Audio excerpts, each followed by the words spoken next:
And good evening, good afternoon, good morning from wherever you're watching from all over the Philippines and from all over the world. And welcome to my podcast, the RJ Ledesma podcast. In my podcast, I interview the country's pioneering business personalities and entrepreneurs to learn more about how they think about their businesses, what are their success secrets, and can we hack those success secrets? How have they innovated their business models during this pandemic? And more importantly, what are the opportunities do they see emerging in the new normal and even the next normal? Now, is there a business personality or entrepreneur that you would like me to interview here on the podcast? Please do let me know. I would love to speak from them and to learn from them. Drop me a message. We are also live right now on Kumu, CBRC TV, Global Pinas TV, and now the Bounce Back Network. Before everything else, I'd just like to thank the good folks of the Al Vista Hotel for giving us a really great room here at Tagaytay. And I'm actually here in Tagaytay right now because tomorrow I'm going to be I'm very honored because I'm wearing two hats tomorrow. First, as a ninong, and secondarily as a host to the wedding of Podcast Network Asia's very own Ron Baitiong. Ron, good luck to you and Noreen tomorrow. We're praying for you and thank you so much for the privilege of being your ninong and also for hosting the most important day in your life. So again, guys, okay, and Tagaytay is really great right now. Please come over. It's also alert level 2 over here in Tagaytay. Now tonight, again, like all my guests, a very special guest, but why this particular person is very important to me is because he has been my role model as a speaker. In recent years, I've had a chance to be more of a speaker on business and on entrepreneurship and on MSMEs. And one of the persons I really looked up to in terms of how to deliver your presentations, in terms of clarity of thinking, in terms of inspiring other people when it comes to business, is this gentleman, Francis Kong. Now, Francis Kong is the owner of Success Options, and he also sits on the board of Primer Holdings. Now, as you know, as many of you know, you've probably heard one of his speeches in the past couple of years. And, for me, in this pandemic alone, I've come across him as a speaker, as an inspirational speaker in my son's school, as an inspirational speaker for my professional organization, the Subdivision and Housing Developers Association. So he's really a much sought after speaker because of the insights, which are always fresh whenever you listen to them. And I want to find out where those freshness comes from, what inspires him to always, after the past 25 years, to continue generating such great insights and great material. He also hosts a segment in a radio program called Business Matters, where he shares his insights on business, values, and leadership. And more importantly, He will be joining us over here in Podcast Network Asia with his brand new spanking podcast, Inspiring Excellence. So, ladies and gentlemen, very honored to have here on the show one of my idols and one of my idol business mentor speakers. Please welcome Mr. Francis Kong. Round of applause, please, Thank Mr. you, Francis thank Kong. you, Thank you thank so much for you. joining us. Thank you It's very always much. And, uh, RJ, while listening to you introduce me, I thought you were referring to somebody else, or I might have entered a different webinar. So thank you very much for your generosity. Thank you.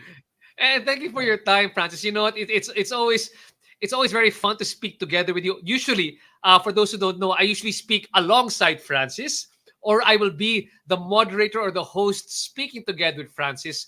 But these are one of the very few times that I actually have a chance to interview Francis for this one. And the reason why I'm doing this one is because if you talk about the art of storytelling and presentations, this gentleman has it down pat. But more than that one, there's one thing that you guys never that you might not know about Francis Kong. He's one of the most dapper gentlemen that I know, especially when he's hosting. So before I get into the whole topic, Francis Kong, why do you dress so dapper? I know that you actually used to have a fashion brand before, but tell me Yeah. how does power dressing and come into making sure that you're able to deliver an inspiring message? Well, that's gonna take us 1.5 days for me to tell the history of my. But curiously, I was being promoted to the position of assistant plant manager for a concrete manufacturing company. That was when one day I opened the plant factory curtains and I looked out and I couldn't see any color but gray. So there's cement, that's gray. There's aggregates, that's gray. There's hollow block, that's gray. I said, I'm so young. This is not the kind of world I want to enter in. And as a matter of fact, you might be laughing. But those were the years when the new budding industry came into the picture. It's called RTW.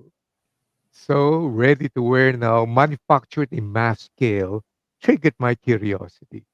I said, I used to go to tailors to have my pants made. Now, how could they possibly manufacture sizes in different specs and then produce that in large scale? So that triggered my curiosity. So I decided I want to enter that industry. And after that, the funny thing is from the position of vice assistant plant manager, I had to go down and started in the industry as a visual merchandising person. Some people may not understand it because it sounds so glamorous. It's not. It's actually entering show windows and dressing up mannequins and putting up displays. So that's where I came from. But I was so fascinated with design. I was so fascinated with colors. I was so fascinated that imagine a mannequin, lifeless, and during those days we don't have fiberglass. These are Oh. plaster of Paris, extremely heavy. Imagine that ugly looking lifeless creature. And yet when you dress it up, they look nice. So what happens if you begin to dress up a human life breathing person? So, all these things gathered my curiosity. And from that day on, I realized that there's power in making yourself presentable. And most especially now that we're doing public speaking, the more that it makes sense. So that got me into the interest of fashion. And then that became my industry.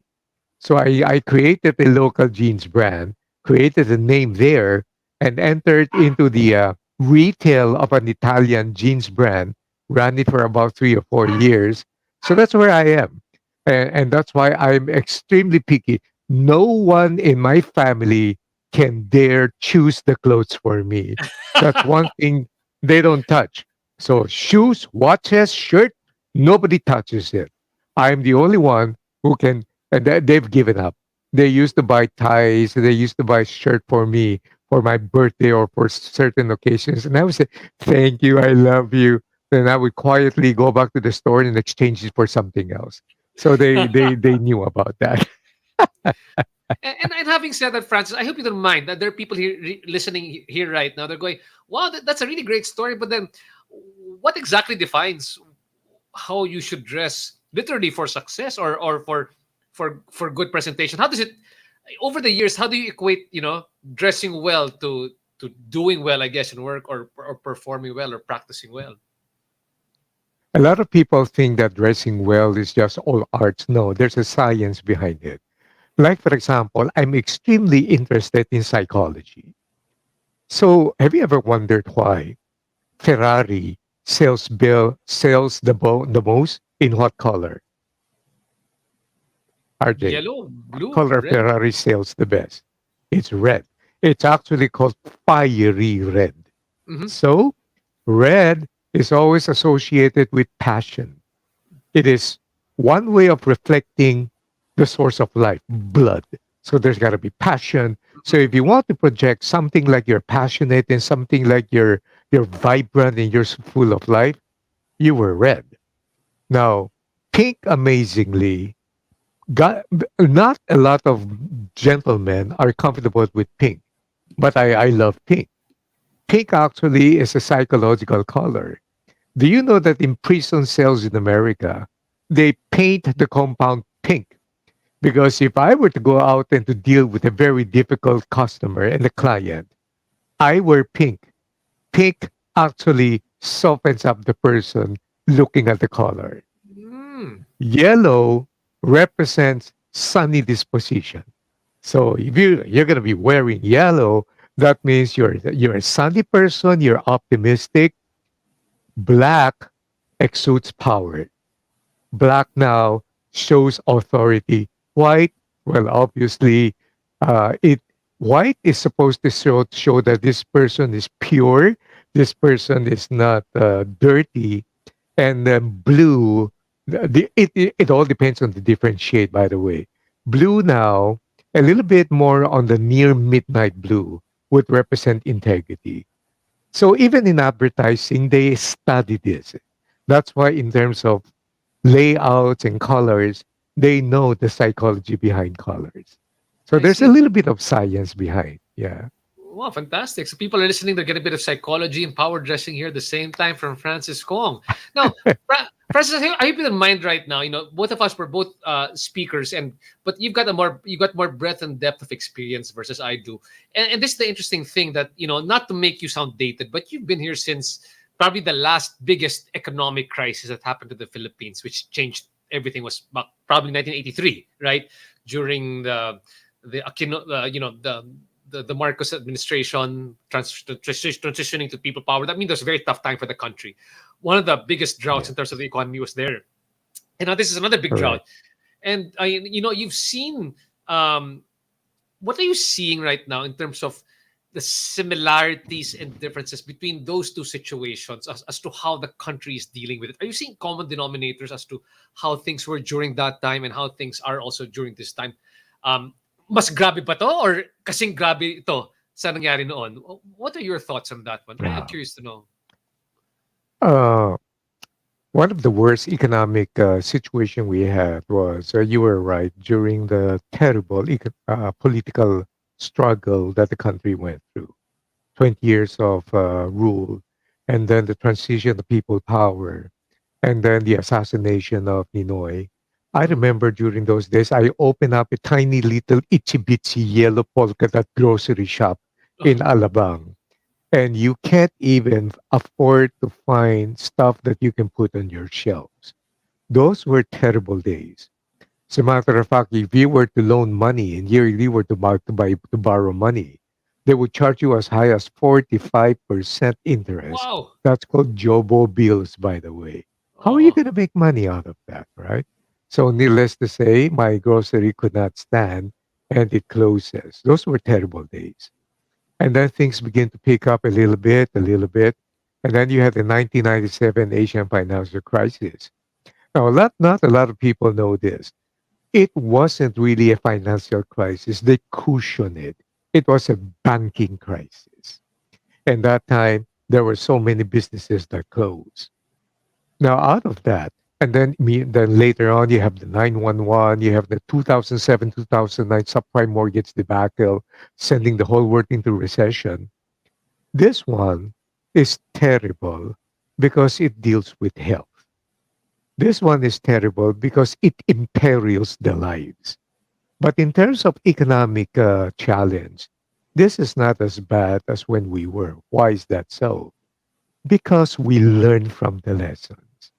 Let me give you an example. Because of the Asian financial crisis, which is essentially a banking crisis, our beloved Bangko Sentral ng Pilipinas learned from it. That's why over the years, especially during the 2000-2009, there's a new term that arises out of that debacle, which is called stress test. So they began conducting stress tests on banking institutions. Now, the number one objective of BSP is to protect depositors, Filipino depositors like you and me. You can't afford the banks to run, right? Because if it Mhm. runs overnight, you collapse the economy. And so they increase the RRR, or what is called the reserve ratio requirements, to the consternation of our banking clients. But then that's for our protection. Can you imagine? We've had the lockdown since March of last year. Until now, we're still in a kind of a semi lockdown, and yet our banking institutions are earning money. We are still stable, and that's what happens now. In terms of economic impact, it is not as bad as what we have experienced in the past, but im- it becomes dangerous because it deals with lives. So that's the part that is very challenging, RJ. So I can see that difference now. Yeah, and when you saw that difference, no, my question is because the way that it impacts us is very differently because it's both a health and a health crisis which impacted the economy here at the same time, and I know that we as speakers, of course, that impacted also our livelihood. But more importantly, you had a chance to see across different industries which you've spoken to. What have you seen have been the big changes, Francis, from March 2020 during the pandemic and how we perceive business. And then now, fast forward November 2021 and how we should perceive business now. What have you seen has evolved during that time? In fact, I'm going to bring you a little bit backwards towards 1997 because I deal with leadership development, I deal with talent development, and that's my area of competence. The immediate responses of business owners in 1997 was this: let the people go. We need to survive. Let them go. Nothing's going to happen. Business is closed. Business is down. Let them go. When March lockdown happened, immediately almost all the business owners have the same sentiment. How can we keep our people? I don't care if I don't make money, but our people, they have families. How do we take care of that? That in itself is a monumental change. Hmm. It looks like all of these years of training in HR and learning and development has matured business owners to understand you got to take care of your people. Now, from March of last year until now, we're beginning to see bright spots now. Curiously, as early as about 5 weeks ago or 6 weeks ago, when the cases were still high, Hmm. my Spider-Man tingly sensation has already moved me towards altering my lesson and my presentation. And just to give you a quick glimpse into what the theme would be, I'm beginning to move now into words that start with letter R: rebound, recovery, revitalization, restoration, and everything that starts with letter R, restoration. We are, I am now in the campaign of wanting to prepare business owners to slide back into the opening of the recovery. And I'm going to prepare leaders on how to lead their people in their transition back to an opening of the economy.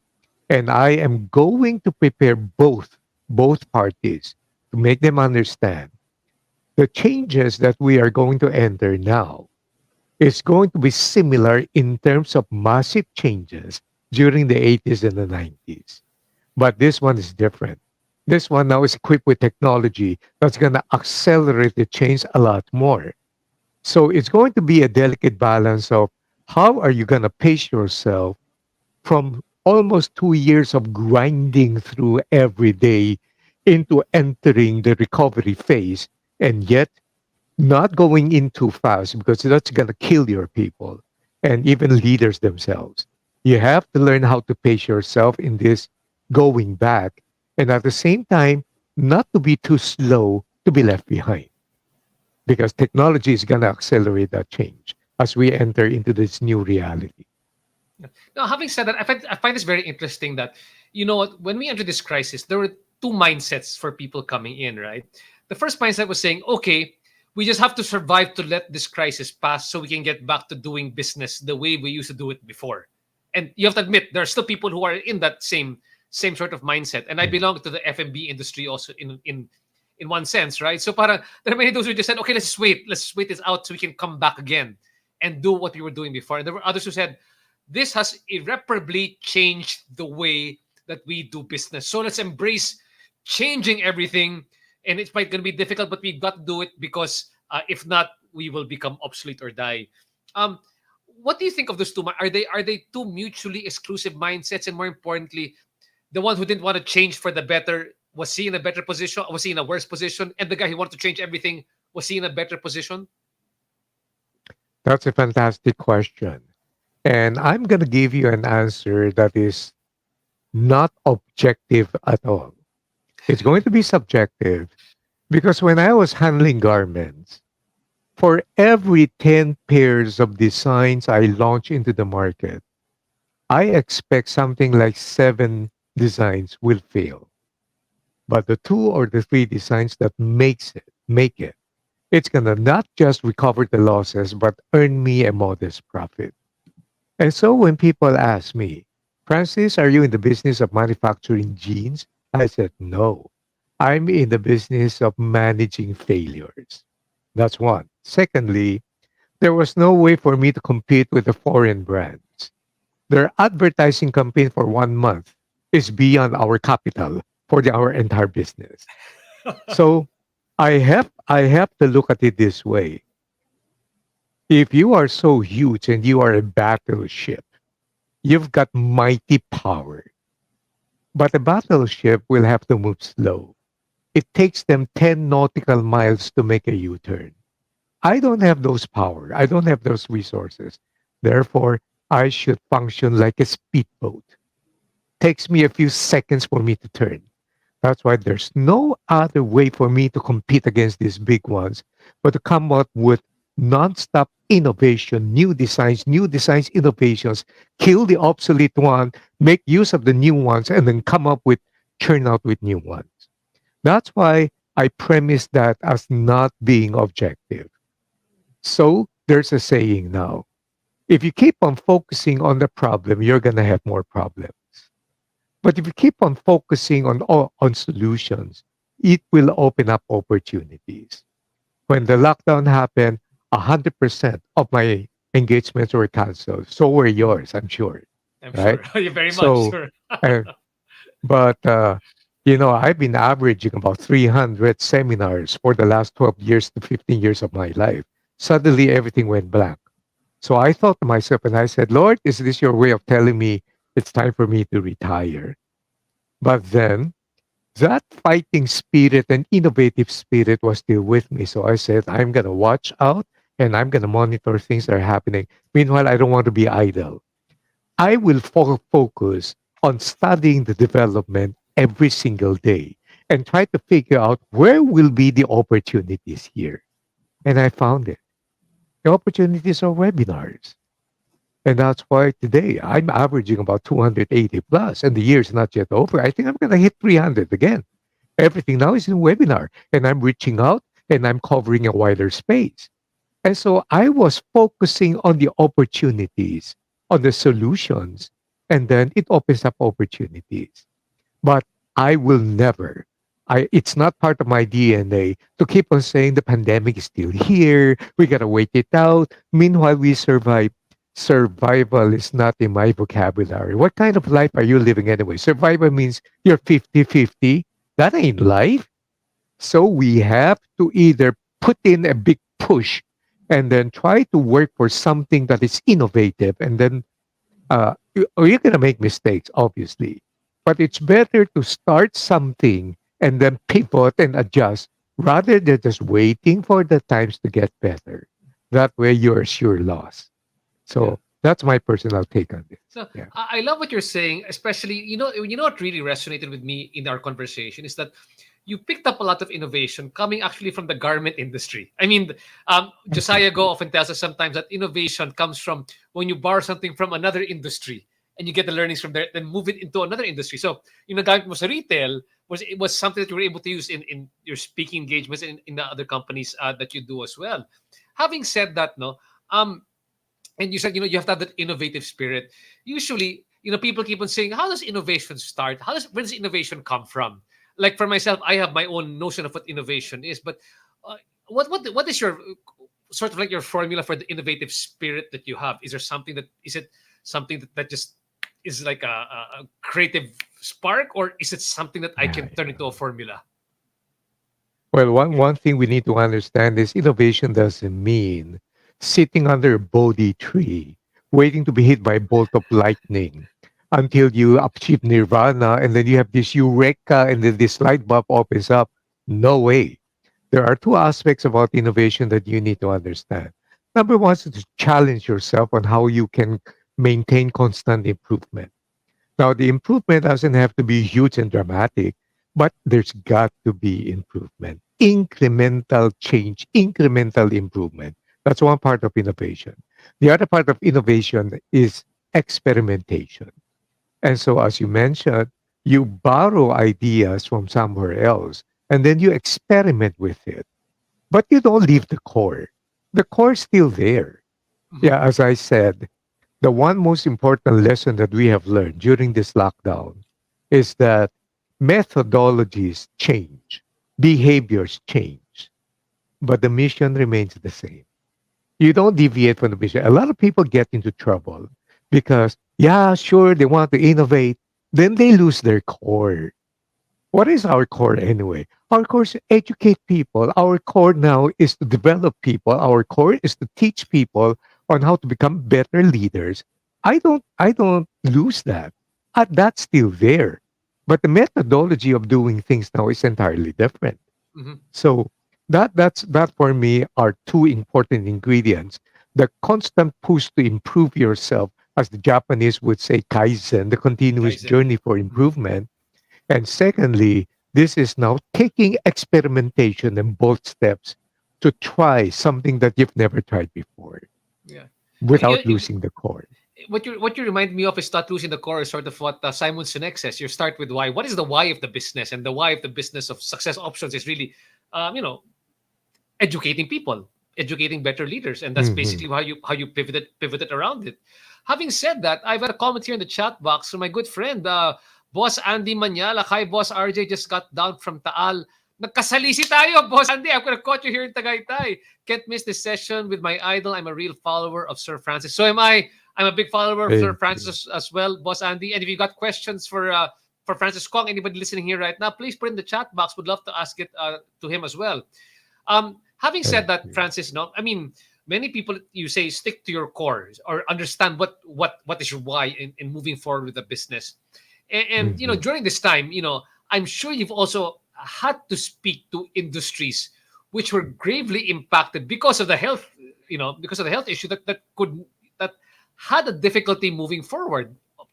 Tourism, um, or spas, or people where there's direct contact, or the airline industry. Um, uh, what do you think? Do you think that moving forward, there are really some industries which will have to lag behind, or do these industries also have a chance to transform themselves as well? What are your thoughts on these? I'm curious to find out what you think. There's going to be a lot of industries that's going to be challenged because the pandemic is not just an accelerator of change. The pandemic is a revealer of the certain cracks and certain weaknesses that we need to address. The pandemic has caused a massive speed in the transformation to the digital space. And in our own company, had it not been for this pandemic, we would not have given enough attention and investment. And actually, the beauty of this pandemic is that We've now entered into a joint venture with a huge American company. Uh, yung nga lang, I'm not at liberty to divulge because the due process is not yet finished. But then those who ventured into the digital transformation now finally realize digital is not just about e-commerce. Hmm. Digital means end-to-end digital process. And so those companies now that are going through some challenges in transforming themselves, they're going to be ahead. And those that were not able to transform themselves and they're going to be sticking to the old formula, they're going to be entering a new world that is hardly unrecognizable compared to the one they came from. And they were surely, if they will be presenting the new business, they're going to be left behind. So they might have to venture into more creative ideas, into making their products and services a little bit more unique. Marketing principle, what's your unique proposition? Or if not, they will have to do some catch up. So there will be companies that are not going to make it if they don't catch up well. Of course, there are, too many variables there. The problem with speaking, it seems so easy for us. But when you're Oh. right down in the middle of the business, I mean, oo nga, alam natin yung digital transformation, but how's your cash flow? Secondly, para sa mga speakers like us, you gotta have resilience, really. What about organizational resilience? Mm. Maraming mga factor yan no? So, but what I'm going to say right now, the most important thing is that you have to prepare yourself for change and you gotta prepare yourself to humble ourselves and say, I I would need help in this area, and I would need to get as much information and help from those who know. So yun ang importante for this particular time frame. Yeah. I mean, from the 300 speaking engagements that you've had during this pandemic, I'm sure you spoke to many companies and you've seen some of them, that have uh, that can remain unnamed that didn't do well despite this pandemic, and because despite themselves, right? I mean, they could have worked at it, but they got even worse. But there are some that you see the slight pivot and they've improved. Can you share if you've got some of those stories? Maybe you can share with us a bit more of what you saw. Why some Yes. companies they Yes. tried and they didn't do well, and some companies they tried and they did Yes. fantastic. What did you see Yes. amongst these companies? Oh. Well, these technology companies that got me to train their leaders in 2019, they had double-digit growth. This year, they're shooting for hyper growth. There are certain companies that are doing extremely well. It's just that this is not the time for them to boast about their growth because it's gonna sound insensitive for them when the whole world is suffering, right? But I know them. Now, here's the punchline. Usually, it's these companies that are strong, stable, with resources and are doing well that would get me because those that are not doing well, they wouldn't want to spend more. So our services are not cheap.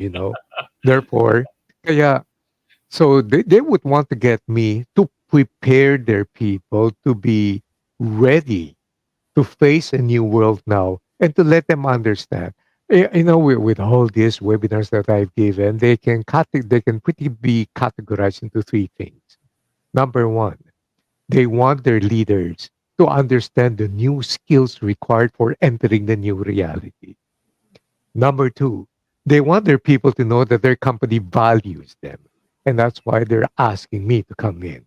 And number three, they want me to be a merchant of hope, to understand, encourage them, and inspire them that this COVID 19 is not the end of the world. And maybe that's the reason why they prefer to get a senior citizen like me with a vast experience of past crises I have had, right? The thing to understand now is this pandemic has created a lot of serial entrepreneurs, but you have to understand the basics of business. The reason why serial entrepreneurs do very well, it is because of excruciating situations that are abnormal that allows you to be able to take advantage of the situation. But when the situation begins to open up, you're going to lose your advantage. You will now have to pivot. You will now have to change. And so perhaps for others, they will have to change to other products and other businesses. So the times will demand the context of where you are. So what I'm saying now, something that works very well during the pandemic may not necessarily work well unless you pivot and you understand the basics. So we just have to learn how to be sensitive, how to be readers of what's happening, and how to respond correctly to the situation. And talking about reading things correctly, uh, from your, I mean, from your vantage point, uh, like you say, I think you'd know better than I do. They say wagey, right? If the word is correct, right? Wagey. That means that in crisis, I guess there's opportunity. This pandemic has Mm. presented a lot of opportunities that have emerged as well. And if you look, if you're able to read things well enough, what are you reading as going to be the opportunities that we can still leverage during this time? Not only from a, I Mm. mean, and there's two ways to look at it, Francis. No, number one is if you're a large company, I can leverage this one. But you know what? As an Yeah. entrepreneur or as a serial entrepreneur, these are other opportunities I can do because I've got a speedboat and these guys have a large ship that they can't manage. But you've got a speedboat to take advantage of these opportunities. The funny thing, I'm a little bit satirical. I'm a little bit. That's why a lot of people don't like me, RJ. You know that. But I hate platitudes and I hate cliche without Uh, thinking it. For example, one of the funny thing I would used to say is, it's amazing that this pandemic has produced a lot of Chinese people now. And I say, why? Well, because everybody now starts using the word Wei Ji. uh, Wei Ji has been wrongly used. mhm. I know Chinese. Wei comes from Wei Shen. In Mandarin, in Fujian, it's Wei Hiam. It means danger. So that you got right. The character chi is not opportunity. The character chi that is attached here means situation.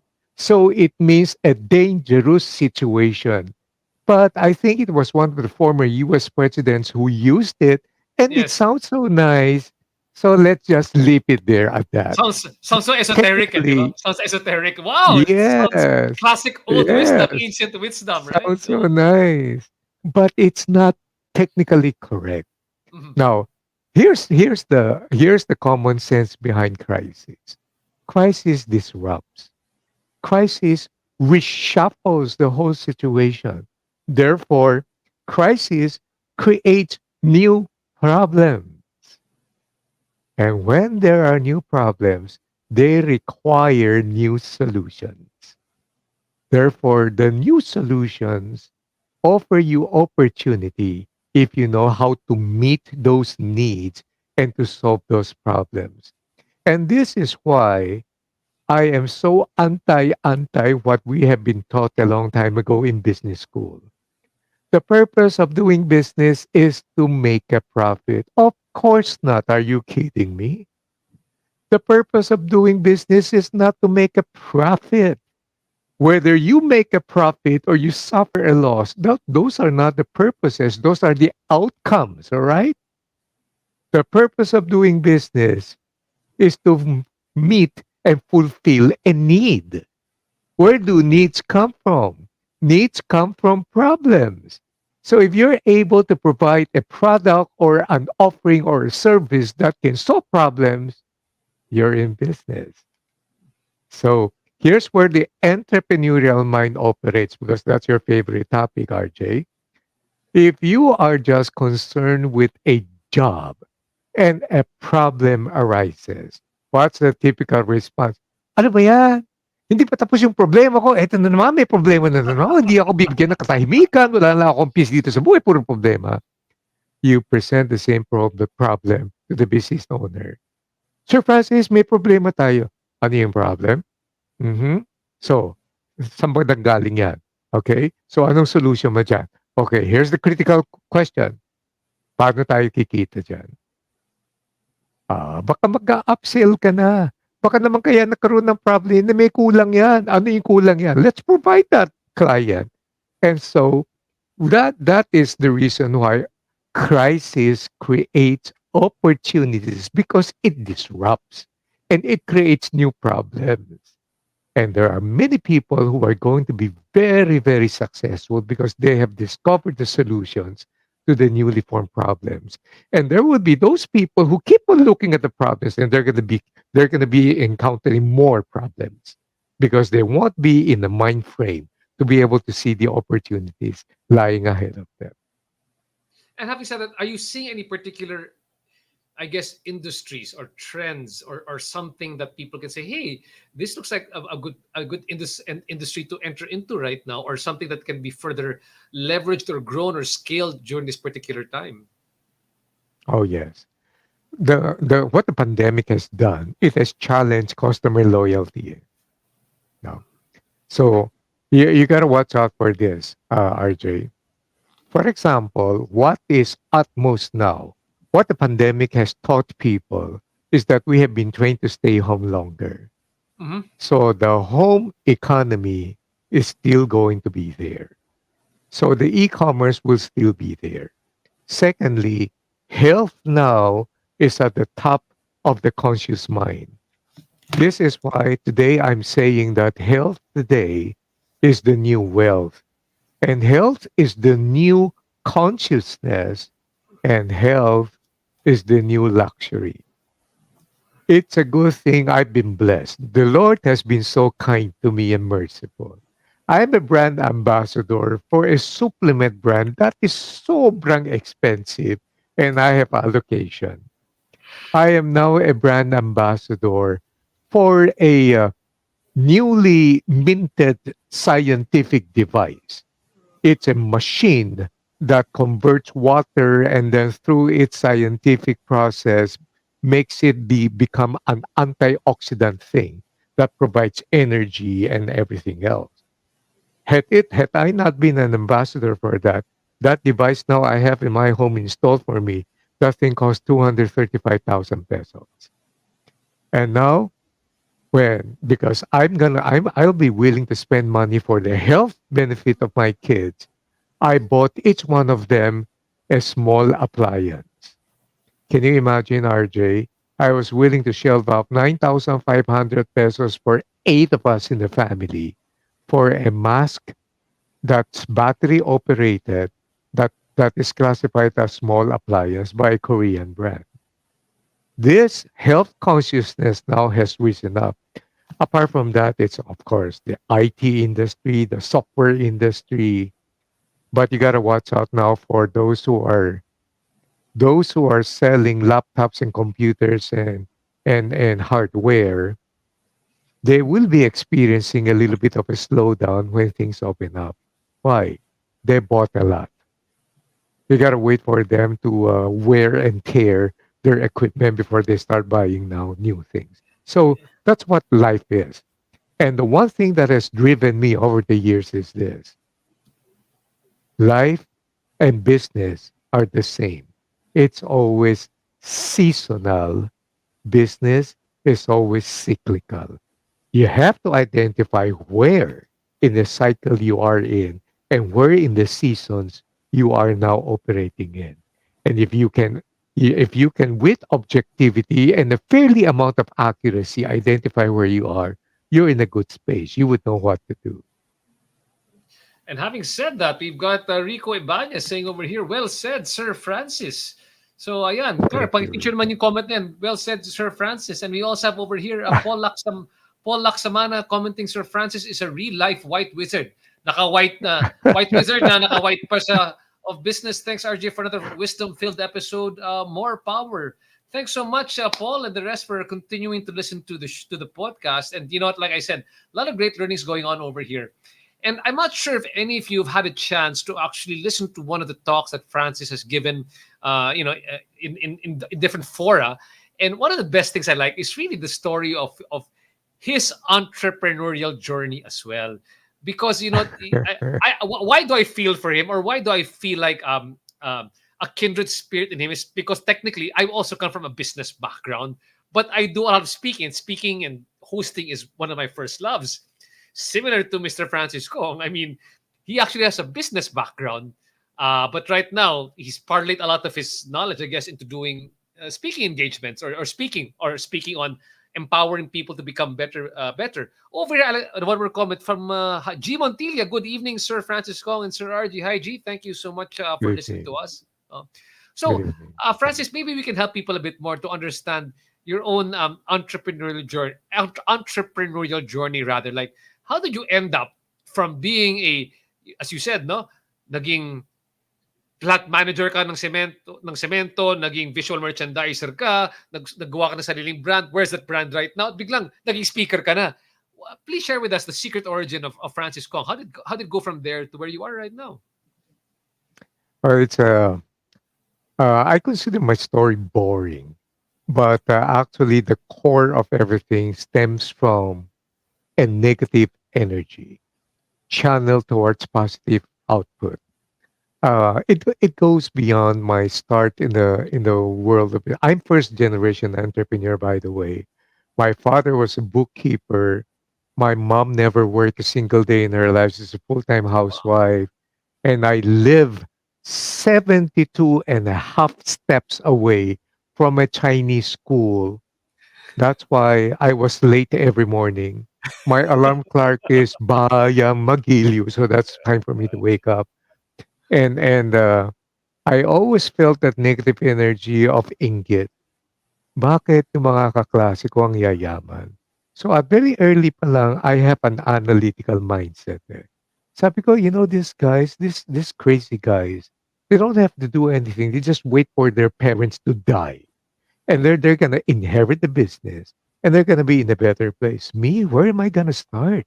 I don't see anything being left for me. And so that's negative energy. Then maybe because of insecurity, I was a loser in high school. Today, when people read my resume, I graduated magna cum laude from school or whatever. What they don't understand is it took me 6 years to finish high school, RJ. How long did it take you? You're a wizard eh. Bata ka pa lang, you're known as a child genius eh, di ba? I can still see your commercials in YouTube, right? So it took me 6 years to finish high school. Why? Bad attitude.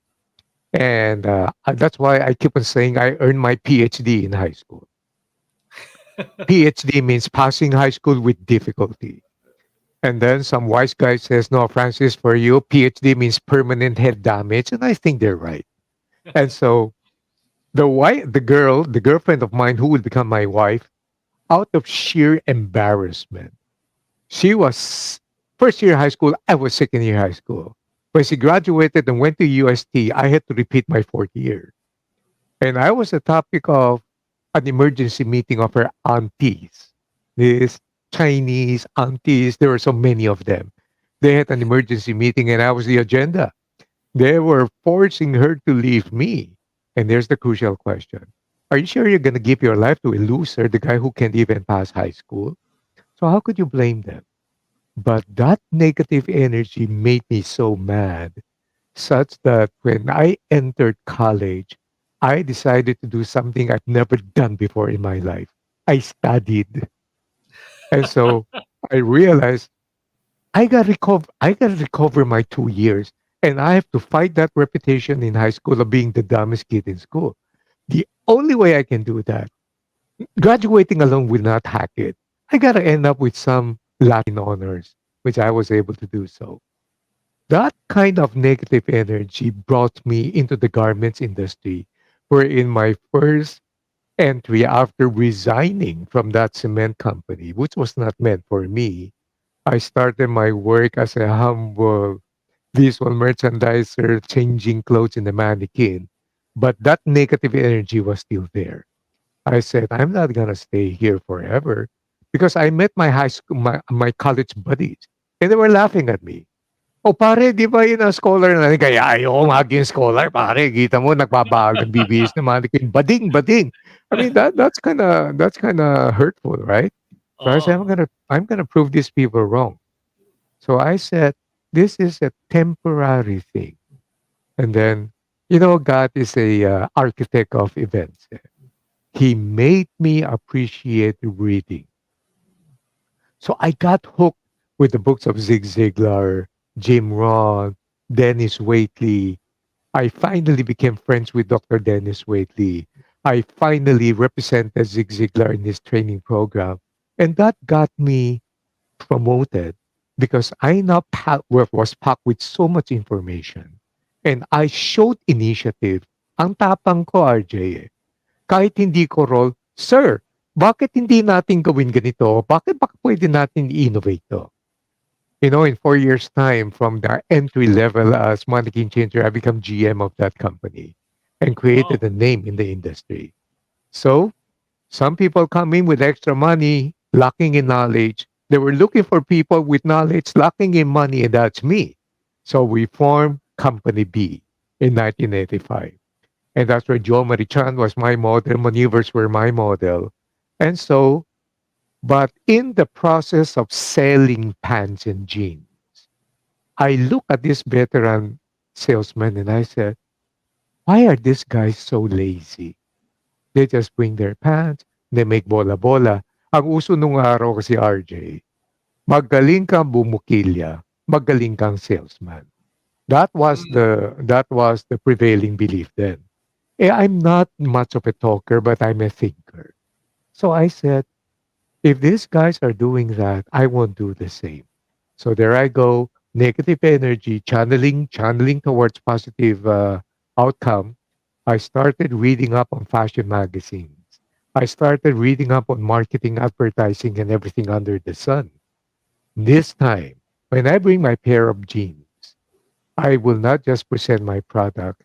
I will tell the merchandisers and the procurement officers, watch out. These are the new trends coming in. As a matter of fact, I use blade, razor blade. I sliced up the jeans. Jeans are made of organic cotton. And when you rub cotton against stone, it's gonna flower. And I brought it and presented it to the biggest department store that time in Echage. And I remember the merchandising looking at that and said, bakit ka ba nagsasampol ng damage? Sabi ko, no, dinamage ko yan eh. Sino bang sira ulo nagdadamage? Sabi ko, hindi po sira ng ulo yan. Watch out, mauuso na yan. Ang tawag po dyan, distressed jeans. Kalokohan. Then out of my back pocket, I dramatically with a flair pulled out that magazine and said, you might want to take a look at this. Nalaki yung mata niya eh. And then without missing a beat, sabi na, iwan mo yan. Aralin ko muna. That merchandiser now, siyempre nambida siya sa boss niya. Diba? That's their job eh. They want to look good in front of their boss. Boss, alam mo ba, mauuso na ngayon yung tinatawag na distress jeans. I learned a lesson there, RJ, that brought me to consultancy and training. From that time on, I stopped being a salesperson. I function like a consultant. I'm not just going to sell you my jeans. I'm going to sell you the ideas why you need my jeans. And so the next time I go there, I owe my career to Harley C of SM, by the way. Next time I go there, Harley would tell this merchant, stop what you're doing. Mr. Company B is here. Let's listen to him present what will be the forthcoming trend. And I see the same reaction from Rubina Gokong Wei. And I see the same reaction with my clients, John Go of Isitan and Arthur Coronel of Cinderella. I just realized my joy. I never cared how much money I was going to make, but I love presenting. I love explaining. I love helping my clients know these are the things that's going to come in. And I never realized that today I'm still doing the same thing, trying to help my clients and trying to prepare them for the future that's going to be coming in. So that's my journey. Boring, not so exciting, but that's been the case. But told Yeah. in a very exciting fashion. Literally fashion. Thank you. Francis, can I Thank just ask, you. out of curiosity, I hope you don't mind, no? What happened to Company B and what were your lessons from Company B? Well, one of the most painful lessons I had was that, which now I still am learning. I still been victimized by that. You trust, but you should verify. Suddenly, the company that I started with some partners of mine was taken away from me. So I was left hanging in the dry with not having any idea as to where my next plate of rice will be coming from. I've got some savings, of course, but I realized one evening I gathered all my children together in our room, and I said, I have to apologize. I'm sorry. Your dad was responsible. He was not careful. We've lost the business. But it's okay. Mommy knows how to save money we still have. But when we go to the time when I need to say, tighten up our belts, please cooperate, huh? Things are not going to be the same. But we have a God big enough we can trust. I don't know where it's going to bring us to, but let's just trust Him. I remember that evening, and that was exactly the year when I came up with my 4 volume book entitled "One Day at a Time," because that was my lowest moment, and I was filled with rage. I wanted to hit my partner's back. It was my wife who said, "No, sweetheart, you know the Bible, naman, di ba? Vengeance is God's business, not yours." And here's the practical application: if your eyes and heart are filled with rage, when opportunities open up, you're not going to see them. And I took that advice.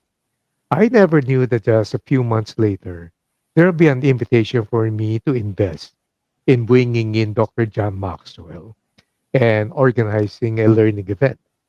So we organized Araneta the next day, followed up by PICC, and it was up to the roof.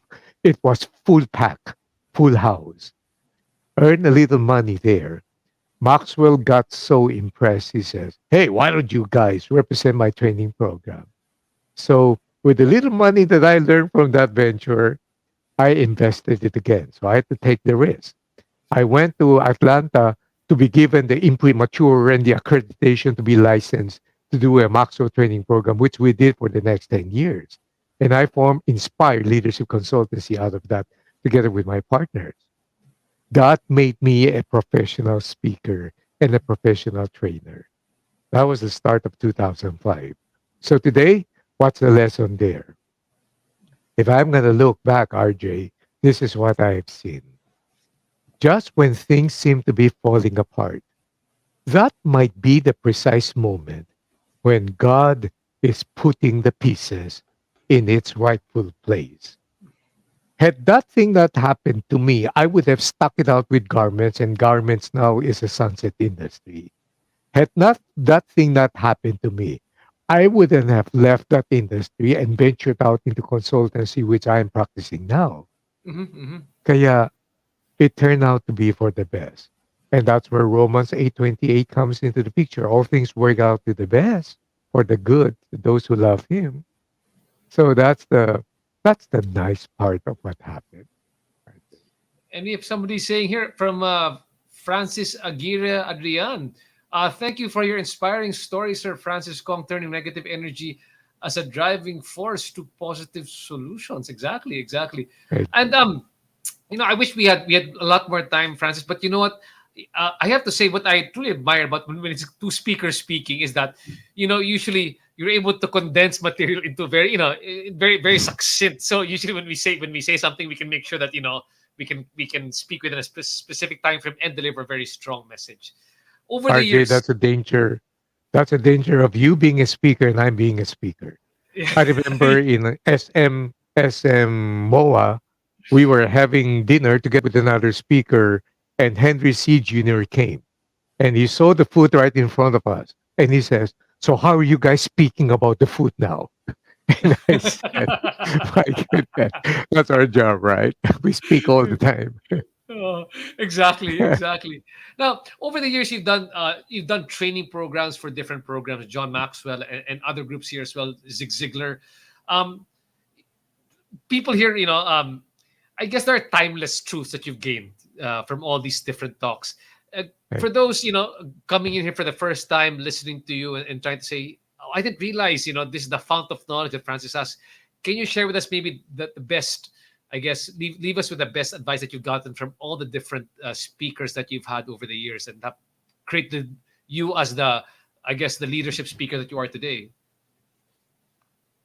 One day, as I was waiting for my turn to speak in, let me see, was that Cuneta or Rizal Coliseum? So we were in the lockers, lockers room, and I was just there waiting for my turn to speak. I s- there were a couple of people beside me. I saw a cockroach crawling. So immediately my response was, this place is so dirty, so unsanitary. And then immediately following behind is a mouse. And then the mouse ate the cockroach. And I look at it and I said, listen, that's what happens in an environment that is so unhealthy and unsanitary. Whether you are a cockroach or you are a mouse, you live by the rule of survival of the fittest, and it's not going to be well for either one of them. As I was muttering that lesson, the guy beside me said, pare, grabe mo naman. Ang nakita ko lang daga at saka ipis. Ang Ipis. nakita mo lesson sa buhay.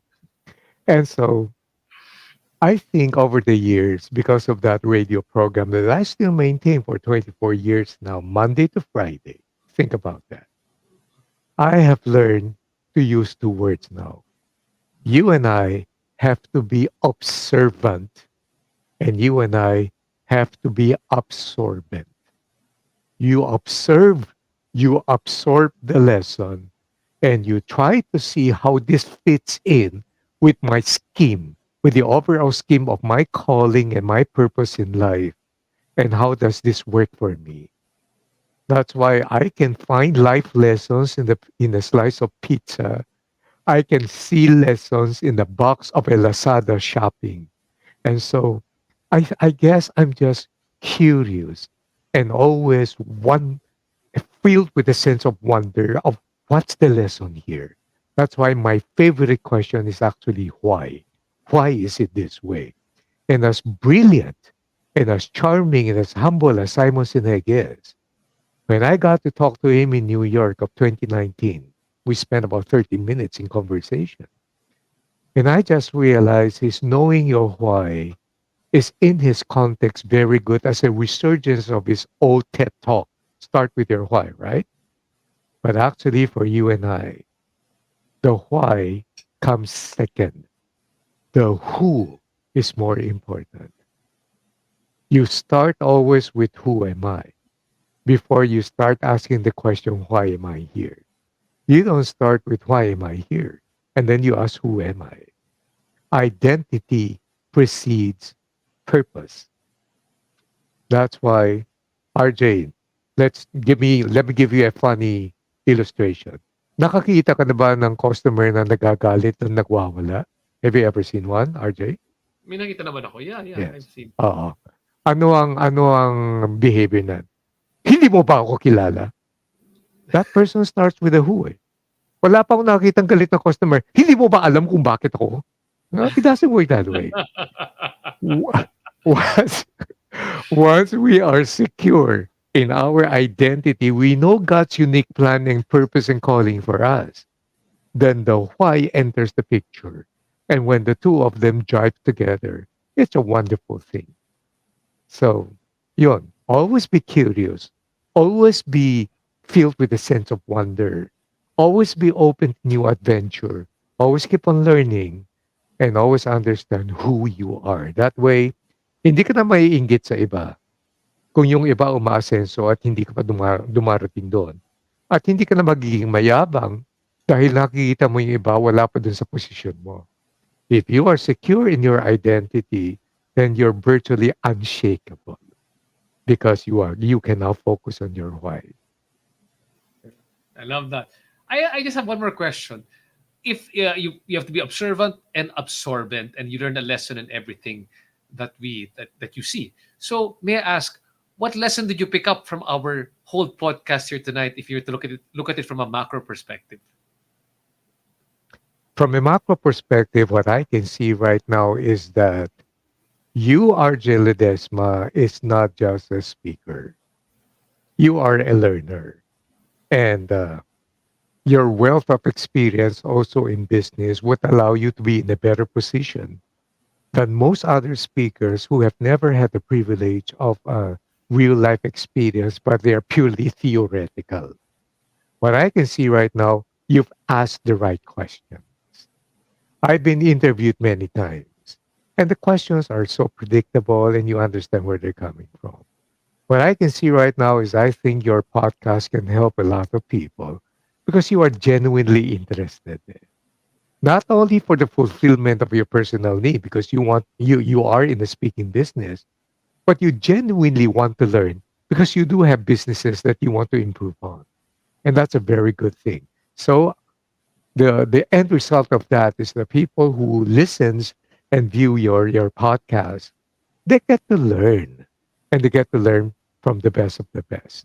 Not me, huh? The rest of the other people that you're featuring, of course. Well, thanks so much, Francis. It's been a truly enlightening You're conversation, like you welcome. said. I've been doing this because I enjoy doing the podcast, not just because, like I said, I do business and I learn a lot, but it's because I find joy in speaking and really peeling the onion with each of the speakers that I talk to, and I learn something new every time from young young millionaire entrepreneurs to uh, young at heart entrepreneurs like yourself as well, where there's a lot of insight to be gained over the years.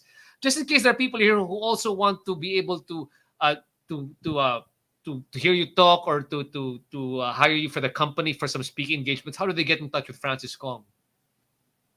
Or I'm extremely active with social media, so they can find me in Francis Kong 2 in Facebook. Don't forget the number 2 there. As a matter of fact, last night, we have a company that sponsored a intimate moment of me and Joe Marichan featured together. So we bantered, we talk about Christmas spirit and hope and the Christmas story. So every now and then on that page, I will feature people. A couple of months ago, I featured Joe Mango, and we talk about love naman. So, the idea has always been there. Right? The mission remains the same.